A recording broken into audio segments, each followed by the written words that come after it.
Salut, c'est Zaba, et commençons tout de suite.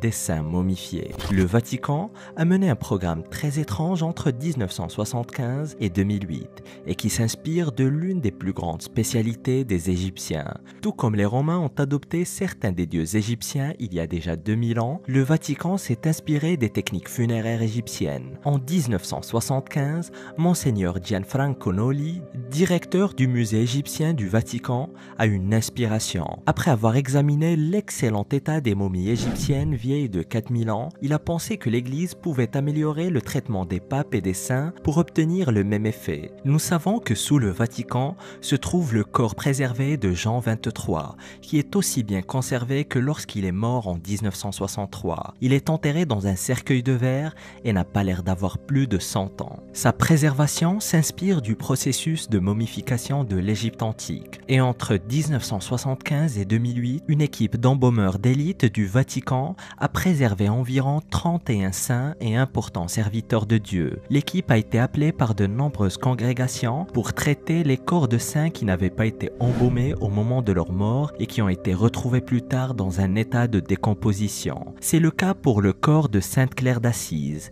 décédée au 8e siècle et qui a été retrouvé par les religieuses travaillant sur place en 1987 dans un cercueil plein de mythes. Tout cela fait partie de la croyance catholique selon laquelle si un corps ne se décompose pas après la mort, la personne est indiscutablement sainte. Et apparemment, le fait que l'incorruptibilité soit artificielle ou non n'a pas d'importance. Mais les embaumements ne sont pas vraiment une nouvelle pratique chez le Vatican. C'est même quelque chose d'assez courant. Lorsque le pape Pie VII est mort en 1958, le Vatican a eu recours à une technique d'enveloppement similaire à celle que l'on pense avoir été appliquée à Jésus. Cela a échoué lamentablement. Quelques jours seulement après sa mort, son nez est tombé et un garde suisse s'est évanoui à cause de la puanteur alors qu'il gardait le corps. La dernière mission de l'équipe remonte à 2008. Il s'agissait de préparer le corps de Pier Giorgio Frassati, sénateur italien et bienfaiteur de diverses organisations caritatives. Plusieurs foyers pour garçons portent son nom en Australie et le pape Benoît XVI a donc souhaité que le corps soit transporté à Sydney lors justement de sa visite dans cette ville pour les Journées mondiales de la jeunesse. C'est quand même fou de se dire que des milliers d'années plus tard, les Égyptiens servent encore d'inspiration pour une organisation aussi importante que le Vatican. Il ne reste plus qu'à percer les secrets de conservation de Michel Drucker. Le musée égyptien grégorien. En 1839, le pape Grégoire XVI a fondé le musée égyptien grégorien. Le musée se compose de 9 salles remplies à ras-bord d'anciens objets égyptiens, dont la plupart étaient autrefois conservés dans l'appartement privé du pape Pie IV au casino du Belvédère. Ce n'était pas vraiment un casino, mais plutôt une villa, d'ailleurs aussi appelée Villa Pia. Et comme vous le savez peut-être déjà, les Romains étaient de véritables férus de tout ce qui était égyptien. Ils adoraient les œuvres d'art, les statues et même les momies. On parle d'une véritable égyptomanie ou folie de l'Égypte, à tel point d'ailleurs que le culte des divinités égyptiennes avait alors conquis l'Empire romain jusque dans ses confins les plus éloignés comme la Bretagne ou la Germanie. Il n'est donc pas surprenant que les papes de Rome aient amassé toutes les reliques égyptiennes qu'ils pouvaient. D'ailleurs, l'empereur Hadrien avait visité la terre des pharaons. Il est même allé jusqu'à faire représenter Antinous, son amant favori, mort noyé dans le Nil par accident, sous l'apparence du dieu égyptien Osiris. D'ailleurs, la statue est aujourd'hui exposée, vous l'avez deviné, au musée grégorien égyptien du Vatican. En réalité, l'importation majeure de reliques d'Égypte a commencé autour de l'an 31 avant Jésus-Christ, après la bataille d'Actium. L'empereur romain Auguste avait battu le dernier pharaon d'Égypte, Cléopâtre, et son compagnon Marc-Antoine, et les riches romains se sont noyés dans le butin de guerre. Et logiquement, une partie de ce butin a ensuite trouvé son chemin vers les salles du Vatican. Cela signifie que même si le Vatican a ouvert sa collection au public au 19e siècle, les reliques qu'elle contient sont toujours techniquement des butins de guerre. Mais au moins le positif dans l'histoire est que ces trésors y sont toujours intacts ou ils servent à rapporter des recettes au Saint-Siège. L'obélisque du Vatican. Il existe un obélisque vieux de plusieurs milliers d'années qui appartient actuellement au Vatican. Vous ne pouvez pas visiter le Saint-Siège sans tomber sur cet énorme monument de l'ancienne Égypte situé au centre de la place Saint-Pierre, littéralement au cœur du Vatican. Il se dresse devant le grand dôme de la basilique Saint-Pierre et la plupart des gens le prennent pour un acquis. Mais ils sont loin de réaliser que ce morceau d'histoire égyptienne n'a pas seulement été pris par les Romains, mais qu'il a aussi été dénaturé par la croix chrétienne apposée à son sommet. Bien sûr, cette partie n'était pas là quand les Égyptiens ont construit la chose. Alors comment cette partie de l'Égypte a-t-elle pu atterrir au Vatican? Eh bien, ils ne considéraient pas vraiment ça comme du vol en l'an 37 après Jésus-Christ. Le célèbre empereur romain Caligula a pris l'obélisque d'Égypte comme un prix ou butin de guerre. Il l'a apporté à Rome et ce n'était pas le seul. Il y a environ 13 obélisques debout dans la ville, alors qu'il n'y en a que 6 debout en Égypte. Il y a donc plus d'obélisques égyptiens à Rome qu'en Égypte. Et malheureusement, l'histoire des obélisques est en grande partie perdue. Celui de la cité du Vatican n'a pas de hiéroglyphes et nous n'avons donc aucune information sur le pharaon qui a ordonné sa construction. Tout ce que nous savons vraiment, c'est qu'il est apparu à Alexandrie il y a environ 2000 ans et a été amené à Rome où il se dresse érigé au même endroit depuis qu'il a été mis en place à l'origine dans le jardin de Caligula, puis déplacé sur la place et il n'a pas bougé d'un iota depuis lors.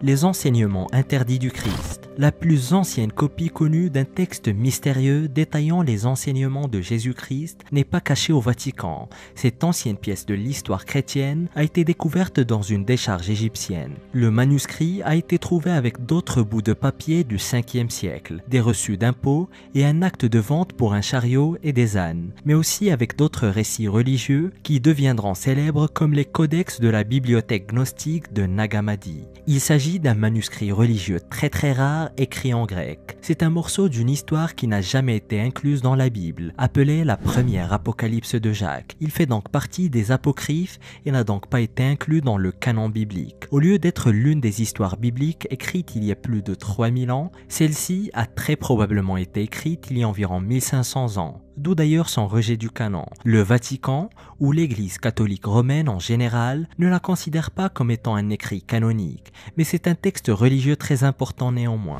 Selon l'expert Brent Landau, le manuscrit a été écrit en grec parce qu'à l'époque des Romains, le grec était universel. C'était l'anglais d'il y a 2000 ans. Brent assure également que le manuscrit a probablement été utilisé comme un outil d'enseignement, en raison de la façon dont chaque ligne est séparée par des petits points et de la façon dont les syllabes sont toutes divisées. Il ressemble à un outil qui aurait été utilisé par un enseignant pour aider les étudiants à apprendre à lire et écrire le grec. Cela aurait été un problème majeur parce qu'à l'époque, les autorités religieuses ne plaisantaient pas vraiment avec les apocryphes. Ils étaient strictement interdits et vous pouviez avoir de sérieux problèmes rien qu'en les ayant en votre possession.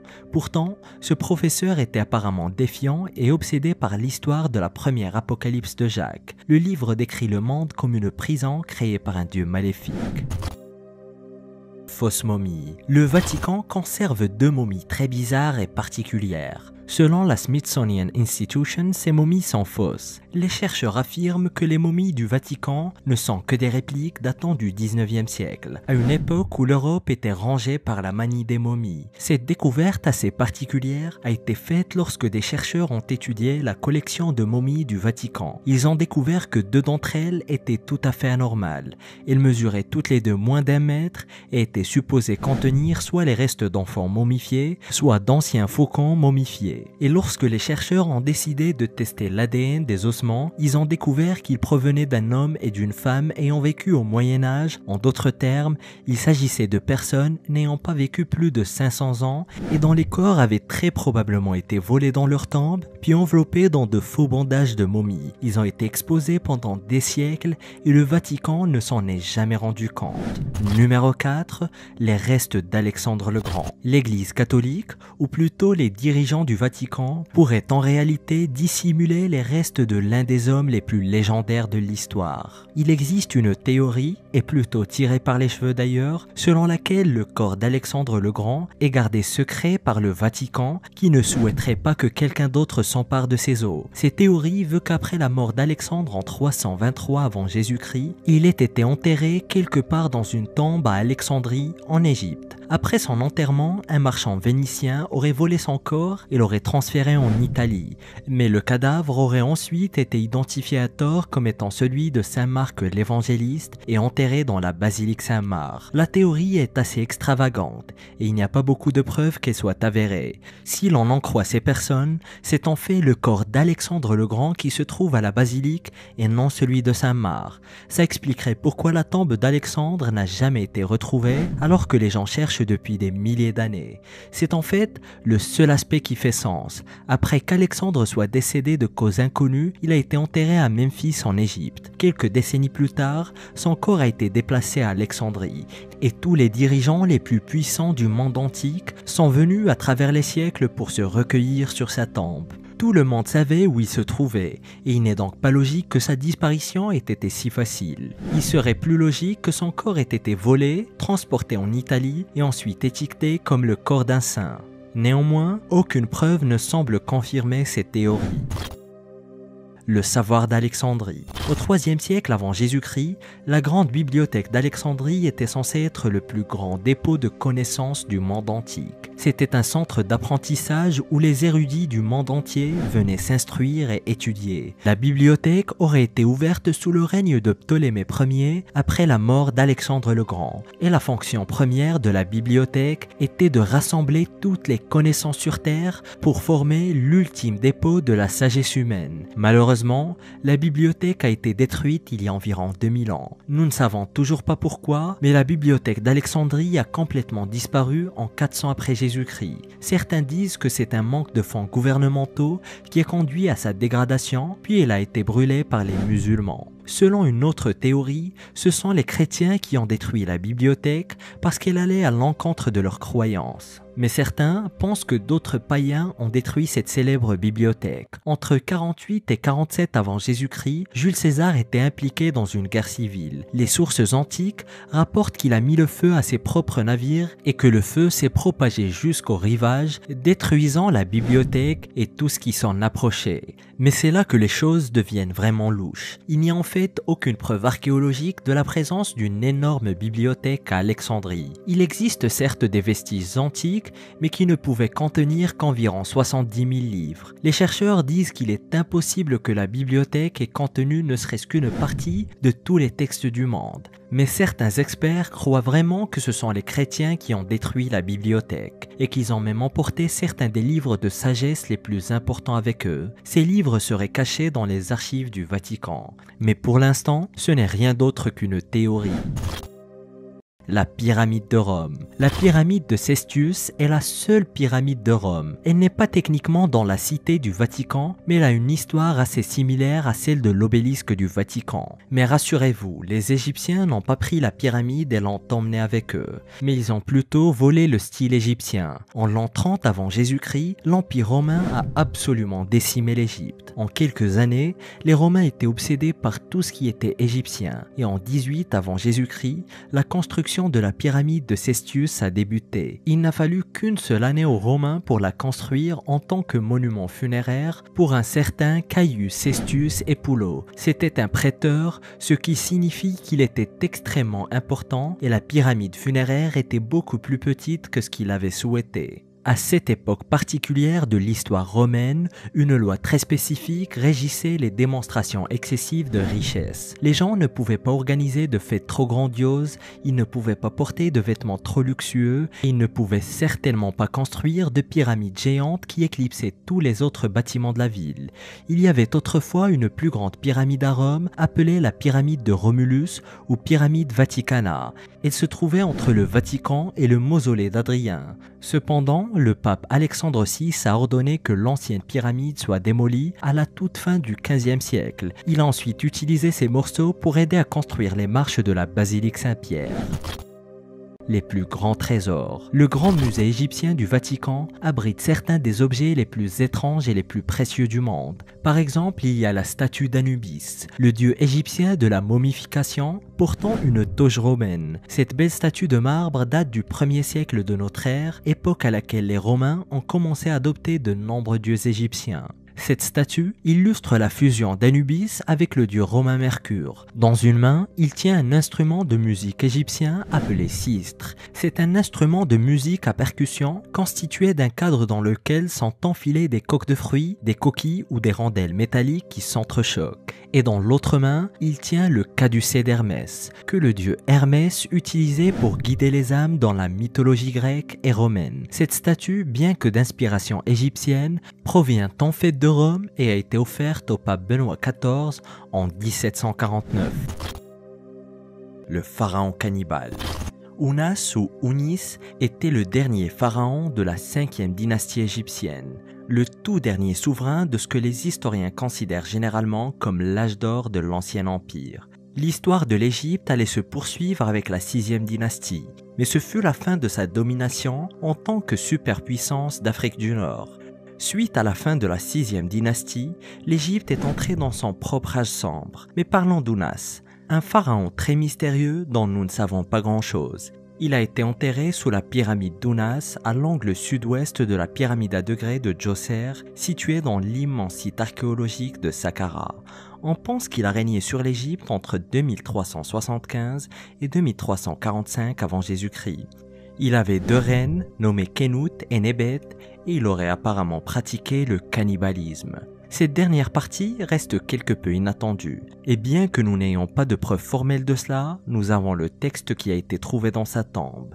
L'hymne cannibale est un texte funéraire de l'Égypte antique en écriture hiéroglyphique, constitué par les chapitres 273 et 274 des textes des pyramides.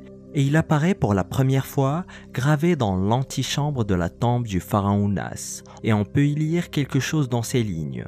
Ounas augmente son pouvoir en mangeant d'autres dieux. Il a acquis le cœur des dieux et leur magie est désormais dans son ventre.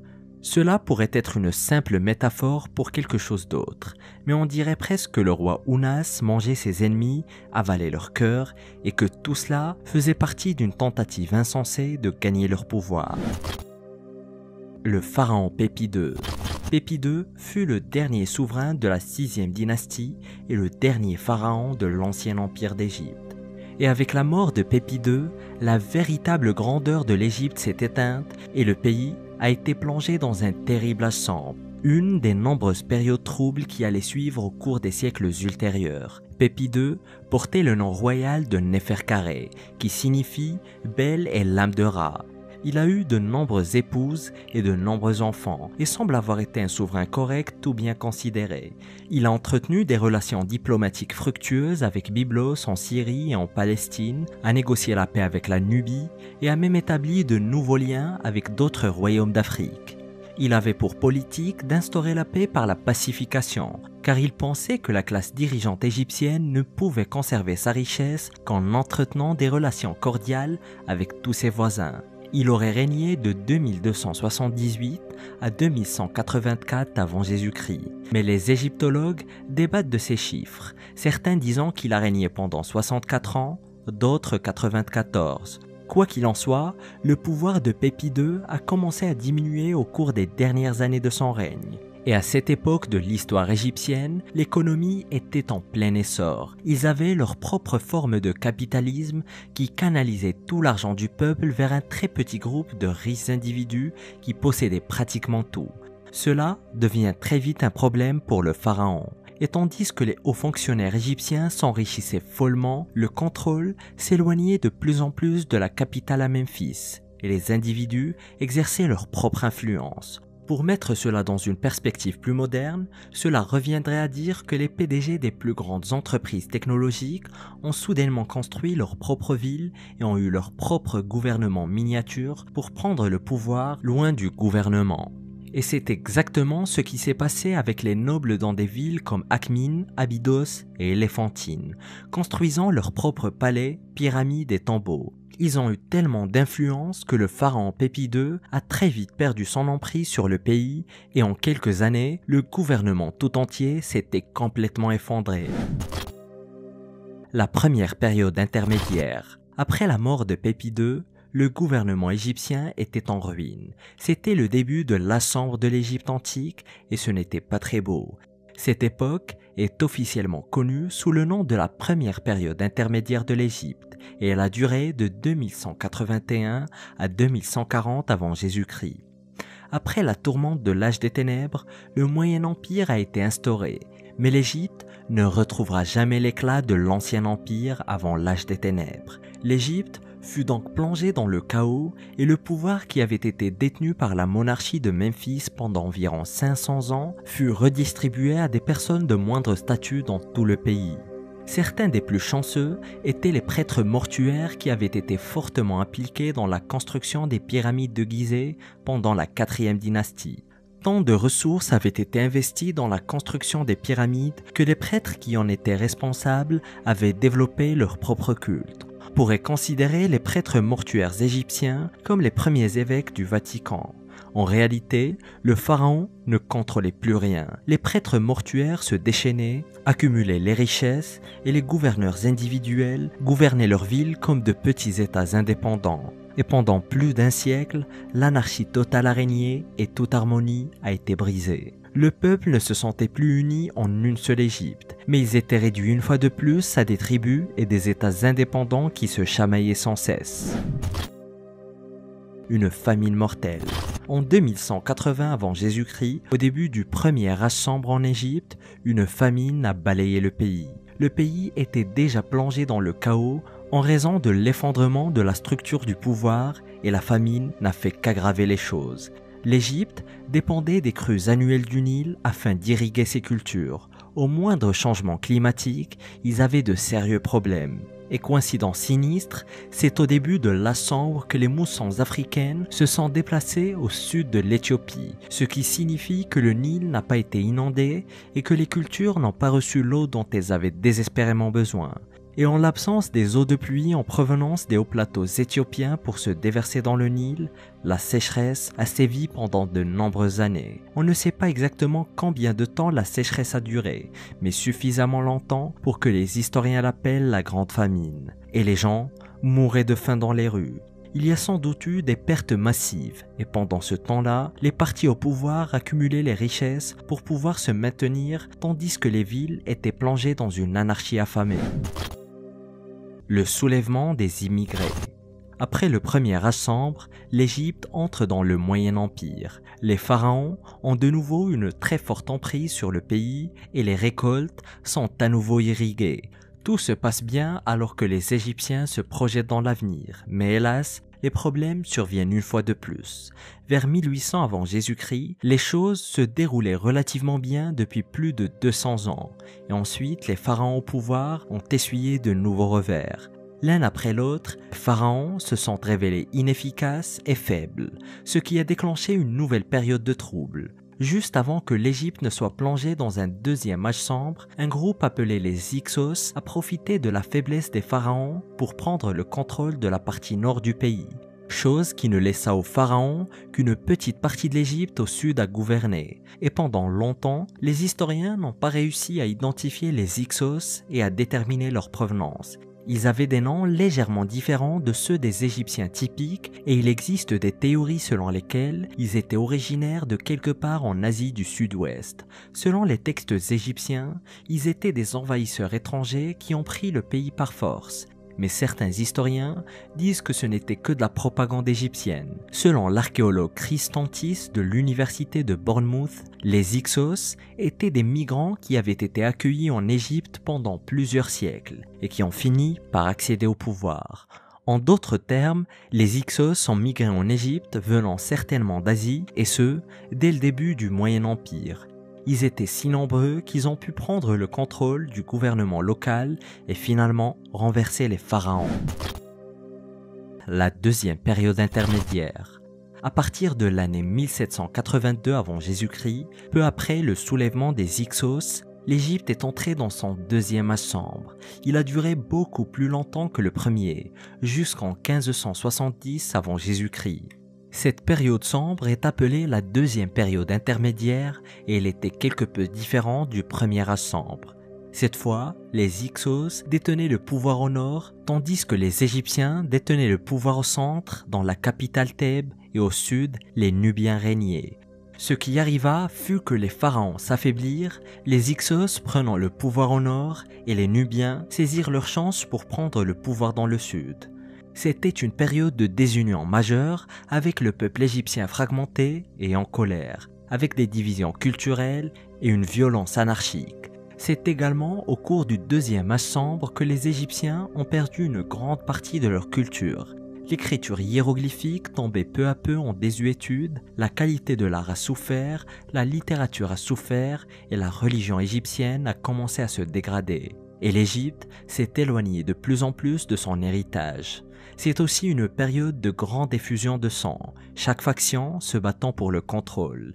Il faudra encore 2 siècles pour que les Hyksos soient vaincus et que l'Égypte soit à nouveau réunifiée. C'était Ahmosis Ier de Thèbes qui a fait aboutir la réunification de l'Égypte. Chasseur des Hyksos, il va mettre en place les fondations du nouvel empire en compagnie de sa mère Laotep et de son épouse Ahmès Néfertari.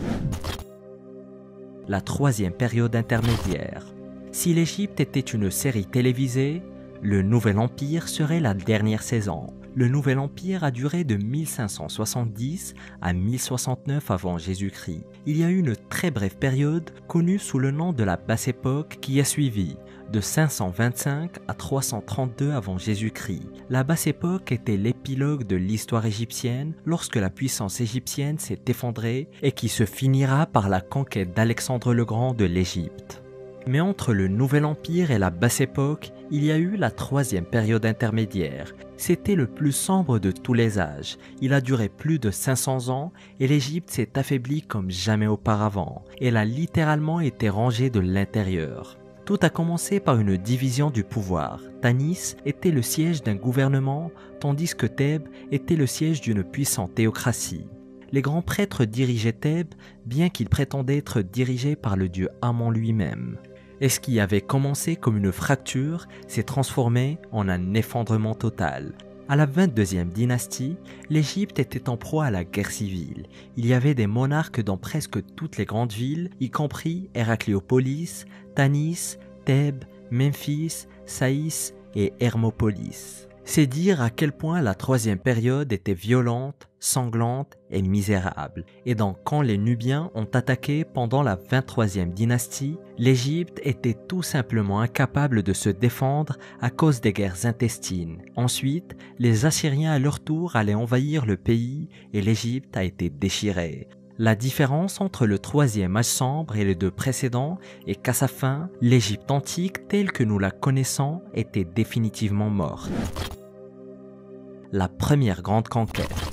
Après le dernier âge sombre, l'Égypte était dans une position singulière. Il y avait encore des pharaons, les Nubiens avaient finalement été vaincus, mais l'Égypte n'était plus que l'ombre d'elle-même. C'est vers 525 avant Jésus-Christ que le pharaon Ahmosis II règne sur le pays, pendant que Cyrus le Grand règne sur la Perse. Le successeur de Cyrus, Cambyse II, demande alors au pharaon égyptien la main de l'une de ses filles. Ahmosis décide alors de lui envoyer la fille de son prédécesseur qu'il a vaincu. Mais Cambyse apprend la ruse et exaspéré, il jura de venger l'insulte. Et au printemps 525 avant Jésus-Christ, l'Égypte a été vaincue par les Perses à la bataille de Péluse. C'était un moment décisif dans l'histoire égyptienne, car c'était la toute première fois qu'ils étaient conquis par une force d'invasion extérieure. Cambyse se fait alors couronner pharaon de la Haute et Basse-Égypte. La tradition, rapportée principalement par les Grecs, fait de Cambyse un homme au bord de la folie, tyrannique et cruel. On lui reproche la destruction de nombreux temples et idoles sacrées, le massacre d'une grande partie de l'élite, aussi bien égyptienne que perse, et l'Égypte ne fut plus qu'une simple province de l'empire perse achéménide. Et à partir de là, l'Égypte a continué à être conquise encore et encore, plus tard par Alexandre le Grand et finalement par Rome. le dernier pharaon d'Égypte. La reine Cléopâtre fut le tout dernier pharaon de l'Égypte. Même lorsque l'Égypte était un état vassal de l'Empire perse, il y avait toujours des pharaons qui détenaient le pouvoir pour le peuple. Mais après Cléopâtre, l'époque des pharaons était définitivement révolue. Cléopâtre était en réalité Cléopâtre VII et elle a régné entre 51 et 30 avant Jésus-Christ. Elle était une diplomate, un commandant naval extraordinairement compétent et un maître de la linguistique. Elle pouvait parler l'éthiopien, l'hébreu, l'arabe et bien d'autres langues. À l'époque où elle est devenue pharaon, l'Égypte était déjà gouvernée pendant presque 3 siècles par la dynastie lagide ou ptolémaïque, descendant de Ptolémée Ier, un des principaux diadoques qui se sont disputés l'immense empire d'Alexandre le Grand qui a vaincu l'empire perse achéménide et était couronné roi d'Égypte. Elle a fait de son mieux pour essayer de s'arracher à la tyrannie romaine en tentant de faire de l'Égypte un État indépendant. Cléopâtre s'est alliée à Jules César, puis Marc-Antoine, et a porté 4 de ses enfants, mais Rome ne voulait pas les laisser tranquilles. Auguste, également connu sous le nom d'Octave ou de Caius Octavius, envahit l'Égypte en 30 avant Jésus-Christ, et ce, avec toute la puissance romaine derrière lui. À la fin de cette année-là, Marc-Antoine et Cléopâtre étaient morts, les pharaons n'étaient plus, l'Égypte n'était rien de plus qu'une autre province romaine, et ce fut la fin de 5000 années d'histoire. L'Égypte au Moyen-Âge. L'âge sombre ou siècles obscurs en Europe se situe entre 476 et 800 de notre ère. Ils sont considérés comme une période de stagnation technologique et culturelle. Rome s'est effondrée et l'Europe a plongé dans l'obscurité et l'anarchie. Mais qu'en est-il de l'Égypte et des siècles obscurs européens? Au début des années 500, le paganisme est interdit par l'empereur byzantin Justinien Ier. Cela a marqué la fermeture définitive de nombreux temples en Égypte qui étaient en activité depuis des milliers d'années. Les chrétiens ont officiellement établi l'église copte en Égypte en 538 et de nombreux temples égyptiens dédiés à des dieux comme Horus et Osiris ont été soit détruits, soit convertis en églises chrétiennes. Et dans les années 600, les Perses ont pris le contrôle de l'Égypte à l'empereur byzantin Héraclius. Mais peu de temps après, entre 639 et 642, des armées arabes sont entrées en Égypte sous la bannière de l'islam et ont conquis le pays. Ils créèrent une petite ville de garnison qui devint la capitale du Caire et c'est à peu près à cette époque que l'Égypte moderne est née. Et au cours des 300 années suivantes, l'islam a envahi l'Égypte et les anciennes coutumes des dieux ont été abolies. Le Caire est devenu la nouvelle capitale et en l'an 1000, juste après la fin des siècles obscurs en Europe, l'Égypte était l'un des centres les plus importants du monde médiéval. Le Caire deviendrait une ville de plus de 24 millions d'habitants. L'Instagram pharaonique. La découverte la plus emblématique, mais aussi l'une des plus effrayantes jamais faites dans l'histoire de l'archéologie, est le masque mortuaire de Toutankhamon. Symbole non seulement de l'opulence des dirigeants suprêmes d'une des civilisations les plus impressionnantes de l'histoire, mais témoin aussi de leur relation unique et ambiguë avec la mort. C'est certainement le plus reconnaissable de tous les trésors sortis de la tombe du jeune pharaon, et comme nous le savons, les Égyptiens étaient à la fois obsédés et fascinés par la mort, la momification et la vie après la mort. Les traditions égyptiennes étaient très rigoureuses dans les pratiques et la préparation des morts, et c'est de là que vient le masque mortuaire. Le masque mortuaire était reproduit avec les traits du visage du défunt, puis placé sur son visage dans le cercueil. Le masque était censé aider à guider l'âme du mort vers l'endroit où son corps physique était enterré, et si quelque chose arrivait au cadavre, le masque servirait de refuge sûr où l'âme pourrait se cacher. Mais le visage semble quelque peu déroutant, avec des traits souvent déshumanisés. Selon l'historien Dan Snow, les Égyptiens réalisaient un portrait idéalisé de leur souverain. C'est ce qu'il appelle le visage Instagram. Le visage était fait pour être le plus beau possible et recouvert de métal doré. De cette façon, il pouvait durer pour toujours et dans le cas de Toutankhamon, son masque a certainement duré une éternité. Il se trouve aujourd'hui au musée égyptien du Caire et c'est l'une des reliques les plus reconnaissables dans le monde. Et c'est aussi l'ancêtre des filtres Instagram d'aujourd'hui. L'obélisque inachevé. Un obélisque inachevé a été enterré sous les sables d'Égypte depuis des milliers d'années et n'a été retrouvé qu'en 2017. C'est une structure massive qui ressemble presque à un géant endormi, à moitié caché sous le désert. L'obélisque a été découvert à Assouan, dans le sud de l'Égypte en 2017. Daté d'au moins 3500 ans, la plupart des égyptologues s'accordent à dire que le pharaon féminin Hatshepsut a commandé l'obélisque au cours du règne de la 18e dynastie. Et une fois terminé, il aurait mesuré 42 mètres et pesé 1200 tonnes. Un obélisque est une tour géante à 4 côtés, généralement couverte de hiéroglyphes et que l'on trouve souvent à l'entrée des temples. En réalité, les obélisques sont des exemples si impressionnants d'architecture et de patrimoine que la plupart ne se trouvent même pas en Égypte. Rome à elle seule conserve 13 obélisques transportés du 1er au 4e siècle, depuis les temples d'Égypte ou spécialement fabriqués pour Rome dans les carrières d'Égypte. Tombés ou jetés à terre durant le Haut Moyen-Âge, la plupart d'entre eux ont été réérigés par le pape Sixte Quint et son architecte Domenico Fontana de 1587 à 1589 afin d'orner les places de la ville. Le seul à n'avoir jamais été renversé est l'obélisque du Vatican, qui fut transporté à Rome par Caligula pour orner la spina de son cirque du Vatican. Il est dépourvu d'inscription et provient sans doute d'Héliopolis. D'autres villes de l'Empire romain ont eu des obélisques, comme l'obélisque de Constantinople à Istanbul en Turquie, qui provient du grand temple d'Amon-Ra à Karnak, et c'était celui de Thoutmôsis III. Et vous connaissez sûrement celui qui orne la place de la Concorde à Paris, à savoir l'obélisque de Luxor ou encore les 2 aiguilles de Cléopâtre, qui sont 2 obélisques, l'un se trouvant à Londres et l'autre à Central Park à New York. Mais pourquoi alors cet obélisque particulier est-il resté inachevé? Ce qui est sûr, c'est qu'il aurait été bien plus grand que n'importe quel autre obélisque érigé auparavant. Mais au lieu de cela, il a été tout simplement abandonné. La plupart des archéologues pensent que lorsque les ouvriers essayaient de le libérer du socle rocheux, une fissure géante est apparue, le rendant pratiquement inexploitable. Et comme ils ne pouvaient rien en faire, les Égyptiens l'ont simplement laissé là pour que nous le retrouvions des milliers d'années plus tard. Le site est aujourd'hui un musée en plein air que tout le monde peut visiter. Mais pensez-vous que les obélisques éparpillés autour du monde doivent-ils être restitués, et même ceux qui ont été offerts par des gouvernements égyptiens par le passé? Dites-le moi en commentaire. La plus belle tombe d'Égypte.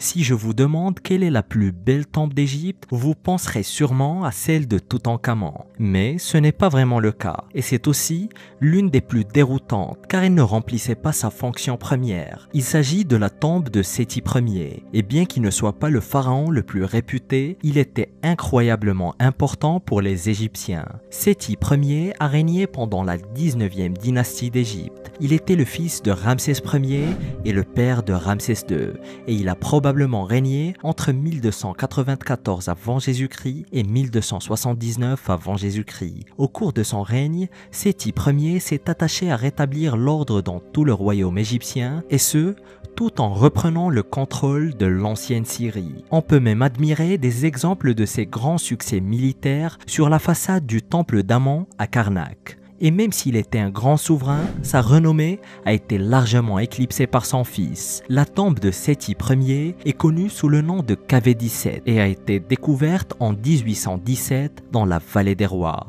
C'est la tombe royale la plus longue et la plus profonde de toutes les tombes du Nouvel Empire. C'est aussi la toute première tombe dont tous les passages sont décorés. En réalité, c'était la tombe la plus somptueuse jamais conçue. Elle mesurait environ 136 mètres de long. Mais étonnamment, Séti Ier lui-même ne se trouvait pas dans la tombe. Son corps a été retrouvé en 1881 dans la célèbre grande cache de momies découverte à Deir el-Bahri. La pierre de Rosette. La plupart des gens sont relativement familiers avec la pierre de Rosette, mais tous ne savent pas d'où elle vient ni ce qu'elle est réellement. Au XIXe siècle, la pierre de Rosette a été essentielle pour aider les chercheurs à enfin déchiffrer le codage des anciens hiéroglyphes égyptiens. Il s'agit d'une pierre de granit noir en forme irrégulière, longue de 114 cm et large de 72. La dalle de pierre a été découverte par des ingénieurs dans l'armée de Napoléon Bonaparte en 1799.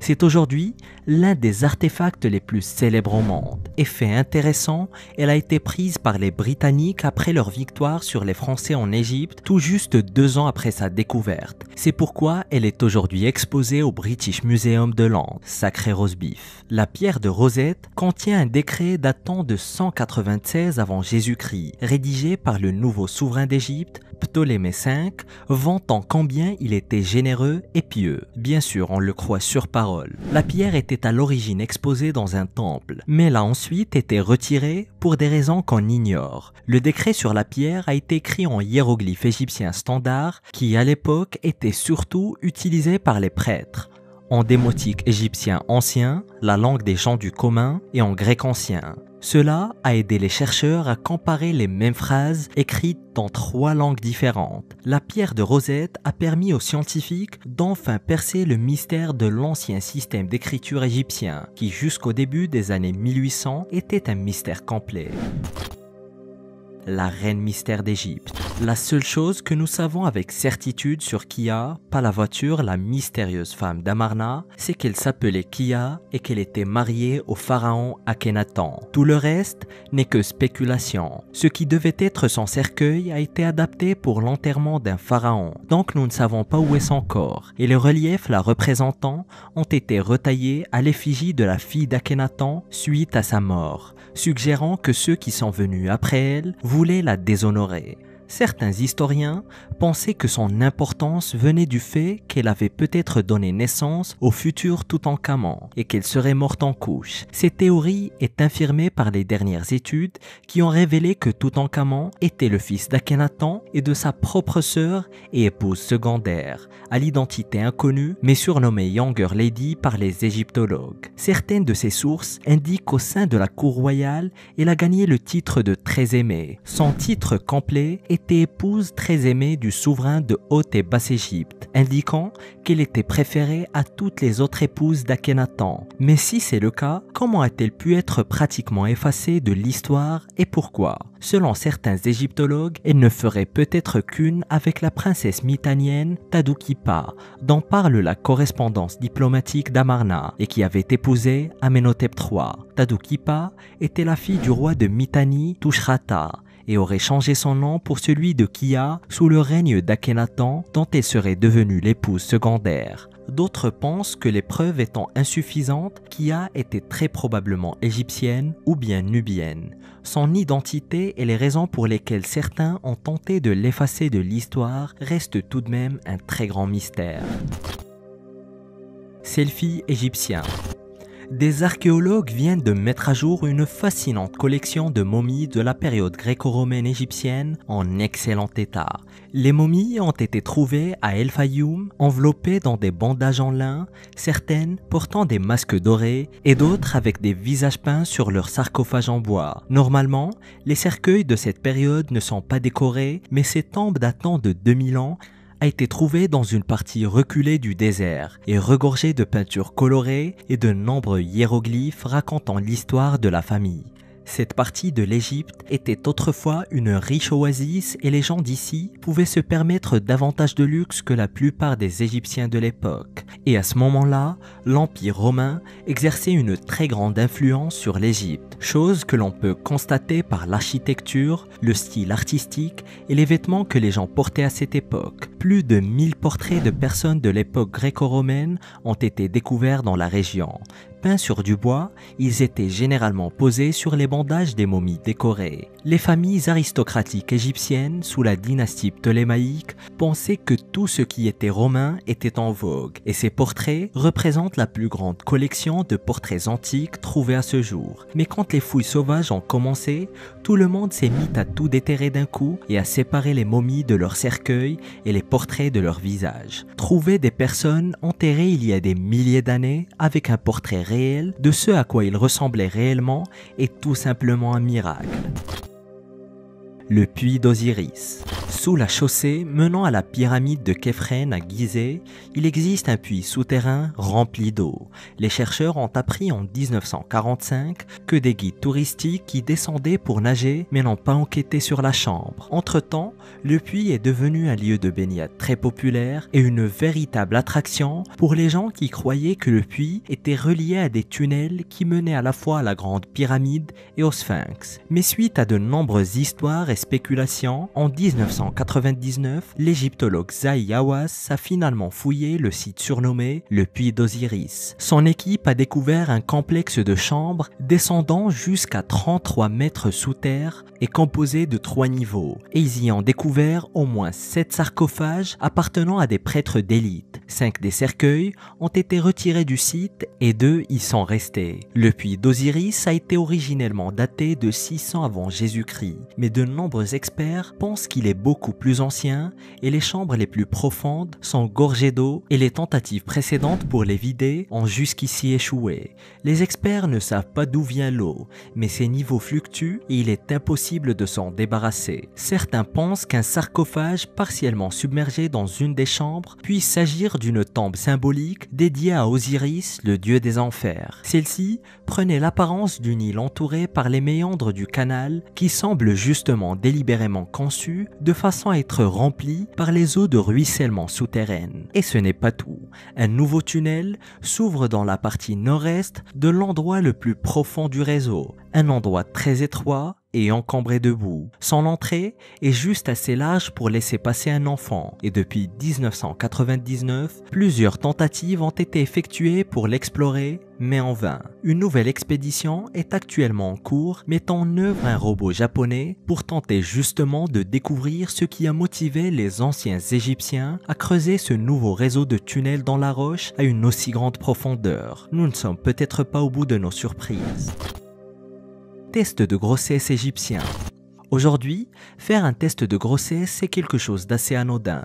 Mais croyez-le ou non, cette option était aussi à la disposition des anciens Égyptiens, mais quand vous en doutez, leur test était très différent de ceux utilisés aujourd'hui. Les femmes égyptiennes qui pensaient être enceintes urinaient dans un sac d'orge et ensuite dans un sac de blé amidonnier. Si le sac faisait ensuite germer des semis, cela était considéré comme une confirmation de la grossesse. C'est dans le papyrus de Carlsberg et le papyrus médical de Berlin, tous deux datant du Nouvel Empire entre 1540 et 1080 avant Jésus-Christ, que figure la description du test de grossesse très populaire dès le Moyen Empire en Égypte, mais que l'on retrouve dans toute l'Antiquité, en Grèce et dans l'Empire romain. Mais le plus choquant dans l'histoire est que les médecins estiment que le taux d'exactitude d'un tel test serait d'environ 70%, ce qui est beaucoup mieux que de deviner ou d'espérer. En outre, l'utilisation de 2 sacs avait un but bien précis. Si des germes poussaient dans le sac d'orge, c'était le signe que le bébé serait un garçon. S'ils faisaient leur apparition dans le sac de blé, c'était une fille. Mais par contre, ce deuxième test donnerait des résultats beaucoup moins précis. Et ce, bien que les femmes de l'Égypte ancienne avaient des concentrations d'œstrogènes plus élevées dans leur corps que les femmes d'aujourd'hui. Il est donc difficile d'en être sûr. Mais le plus étonnant dans tout cela est que les Égyptiens de l'Antiquité ont compris que l'analyse d'urine était la clé pour confirmer une grossesse il y a bien longtemps. Des millions de chiens momifiés. Dans une série de catacombes situées légèrement au sud du Caire, des chercheurs ont récemment découvert un site funéraire rempli de chiens momifiés. Le site se trouve à Saqqara et les catacombes sont dédiées au dieu de l'au-delà à tête de chacal Anubis. Anubis était particulièrement populaire auprès des Égyptiens de l'Antiquité. D'après un égyptologue de l'université américaine du Caire, l'acte de momifier les chiens en Égypte était en réalité un moyen pour les gens de s'assurer que leurs précieux animaux de compagnie allaient dans l'au-delà après leur mort, et aussi parce que beaucoup de gens considéraient leurs chiens comme la manifestation du dieu Anubis. Certains faisaient même momifier leurs chiens pour les offrir à certains dieux dans l'au-delà. Il y a des milliers d'années, ces catacombes étaient un lieu où les gens déposaient leurs chiens momifiés pour une poignée de raisons religieuses. Et selon les archéologues, ils en ont déposé près de 8 millions. coup de tonnerre. Il est interdit de grimper sur les pyramides aujourd'hui, mais à la fin du 19e siècle, il n'y avait pas de telles règles. L'inventeur et explorateur britannique Sir William Simmons a décidé de grimper au sommet de la grande pyramide de Gizeh. Lorsqu'il y arrive, il est troublé par une sensation de picotement émanant du bout de ses doigts et se propageant dans ses mains.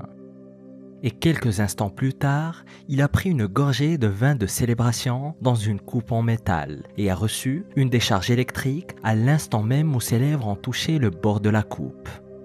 Depuis lors, il y a des rumeurs que les pyramides génèrent de l'énergie d'une manière ou d'une autre. Et si c'est le cas, nous pourrions enfin comprendre comment.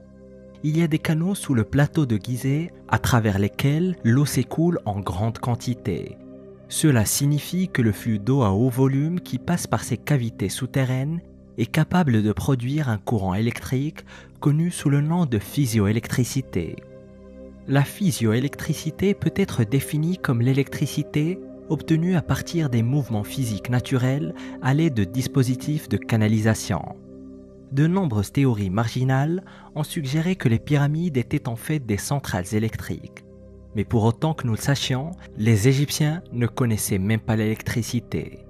Il est difficile d'imaginer qu'ils aient pu planifier de canaliser l'électricité à travers leurs puissants monuments, même s'ils avaient compris qu'il y avait une source d'énergie à cet endroit. Mais c'est tout de même très étrange que le système semble fonctionner si bien. Ad vitam aeternam. Les pyramides ont été construites en l'honneur des pharaons qui sont considérés comme les membres les plus importants de la société égyptienne. Les pharaons étaient considérés comme se situant entre l'humain et le divin, et on croyait qu'ils avaient été triés sur le volet par les dieux eux-mêmes pour servir de médiateurs sur terre. Entre l'Ancien et le Moyen Empire, les pyramides ont été construites pour être les lieux de repos éternels des pharaons. Et ainsi, elles ont été construites pour refléter leur pouvoir et leur magnificence. Plus important encore, les pyramides ont été construites pour s'assurer que les souverains égyptiens, hautement estimés, soient toujours présents dans les mémoires, même après leur mort. Et selon les enseignements de leur religion, les anciens Égyptiens croyaient en le concept d'une vie après la mort, et que la mort n'était qu'un voyage entre le monde physique et l'au-delà. Pour les pharaons qui étaient déjà perçus comme des dieux, la mort signifiait une transition d'une forme de divinité à une autre. Lorsqu'un nouveau pharaon monte sur le trône, il est censé abandonner son statut d'humain et devient Horus, le dieu faucon qui servait de protecteur des pharaons et messager du dieu soleil Ra. Et à sa mort, il devient Osiris, le dieu des morts. Les pyramides ont été construites pour préserver les corps des pharaons pendant cette transition. Elles étaient construites pour résister au temps et n'importe quelle rigueur qui pourrait survenir. L'extérieur des pyramides n'était pas le seul à être fortifié pour préserver les restes du pharaon. Mais l'intérieur l'était tout autant. Certains rois ont construit des pyramides non seulement pour eux, mais aussi pour certains des membres de leur famille également. Chaque pyramide était construite avec un système intéressant de tunnels qui menaient à de nombreuses chambres qui servent chacune différents objectifs. L'infrastructure complexe était en place afin de dissuader les voleurs et protéger les chambres les plus importantes de toute la structure, les chambres funéraires. La chambre funéraire était construite avec le plus d'attention aux détails que possible, et c'était le compartiment le mieux caché de la pyramide. Leurs murs sont décorés de dessins et de hiéroglyphes illustrant le règne du pharaon, les processions funéraires et le voyage vers l'au-delà. Et le sarcophage qui contenait la dépouille du pharaon était généralement au centre de la chambre funéraire. Et selon les préférences du pharaon, ce sarcophage était fabriqué d'une variété de matériaux précieux, mais plus traditionnellement, l'or. Selon le pharaon, le contenu et la structure de chaque pyramide varient. Cependant, certains composants sont génériques. Chaque pyramide contenait les effets personnels du pharaon qui étaient de petites figures de messagers qui étaient censés être utiles au pharaon dans l'au-delà, des vases canopes qui contenaient leurs organes momifiés, ainsi que des animaux momifiés, leurs objets préférés qui pouvaient aller d'un simple poignard à un bateau complet. La chambre des secrets. Nous avons déjà évoqué l'idée qu'il y a des vides et des anomalies dans les grandes pyramides de Gizeh. Mais voici la preuve la plus claire que ces vides pourraient être des chambres secrètes. En 2011, des explorateurs ont identifié 2 portes secrètes cachées à l'intérieur de la pyramide. Elles se trouvent au bout d'une paire de tunnels étroits qui partent des murs nord et sud de la chambre de la reine à l'intérieur de la pyramide, puis s'arrêtent à des blocs de pierre avant d'atteindre les murs extérieurs. Mais il n'y a pas assez d'espace dans les tunnels pour qu'un humain puisse les explorer, mais un robot, appelé Jedi, a été envoyé dans les cavités et a obtenu des photos d'une petite porte en pierre avec ce qui semble être 2 poignées en cuivre. Le même robot a également pris des photos de légers hiéroglyphes rouges peints sur les murs. Les hiéroglyphes sont grossiers, presque comme des graffitis. Il est donc possible qu'il s'agisse de marques de référence laissées par les maçons qui ont construit les pyramides. Ces puits ne peuvent pas être utilisés pour la ventilation car ils ne s'ouvrent pas sur l'extérieur de la pyramide. Mais ils sont certainement trop petits pour que des humains puissent s'y faufiler. Et la construction d'une porte implique qu'il y a quelque chose qui vaut la peine d'être protégé derrière. Mais qu'est-ce que cela peut être ? Un autre mystère. De mille feux. Aussi impressionnantes que soient les pyramides d'aujourd'hui, elles l'étaient bien plus à l'époque de leur construction. Après avoir été exposées aux éléments pendant plus de 4000 ans, les surfaces extérieures sont quelque peu abîmées et endommagées.